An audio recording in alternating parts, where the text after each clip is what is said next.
بات یہ بھی ہے کہ اپنے آپ کو دعا مانگنے کا عادی بنائیں،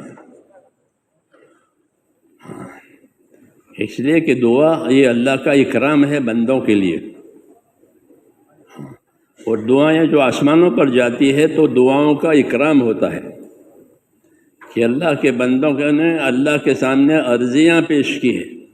جیسے ہم دفتروں میں عرضیاں دیتے ہیں کہ یہ ہماری عرضیاں ہیں، یہ ہماری درخواستیں ہیں، تو دعاؤں کا اوپر آسمانوں میں اکرام ہوتا ہے کہ بندوں کی عرضیاں آئی ہیں، بندوں کی دعائیں آئی ہیں۔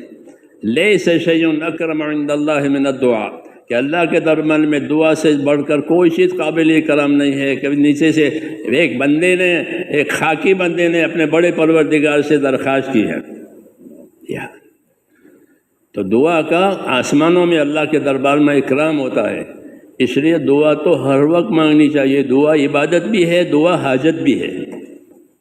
دعا عبادت ہے کیونکہ غیر خدا سے دعا نہیں مانگ سکتے، شرک ہے غیر خدا سے دعا مانگنا۔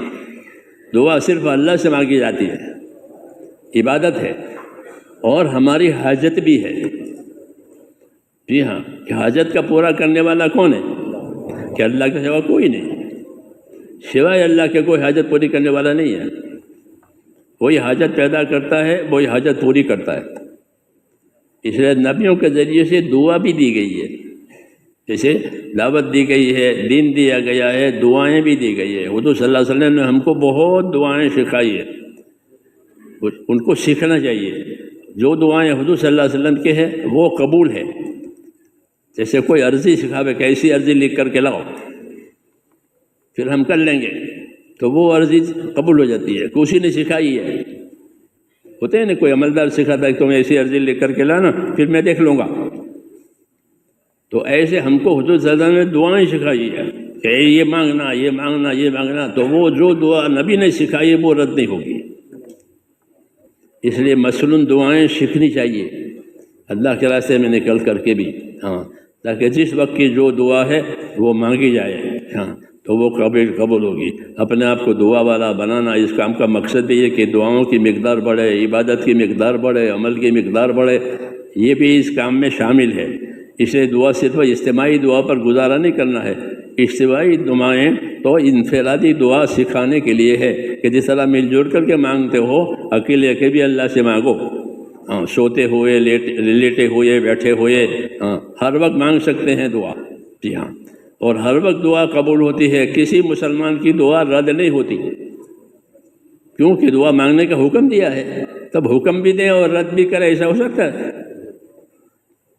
حکم بھی دے اور رد بھی کرے، ایسا نہیں ہوگا کہ کسی آدمی کو کھانے کی دعوت دو اور پھر اس کو نہ کھلاؤ، ایسا کوئی نہیں کرتا، کوئی نہیں کرتا۔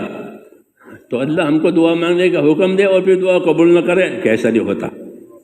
ہاں، اس قبولیت کے ظاہر ہونے میں دیر لگتی ہے، کبھی فوراً نہیں دیتے اللہ، بلکہ کسی وقفے سے دیتے ہیں، کبھی فوراً بھی دے دیتے ہیں، کبھی وقفے سے دیتے ہیں، کبھی دنیا میں نہیں دیتے، آخرت میں دیتے ہیں۔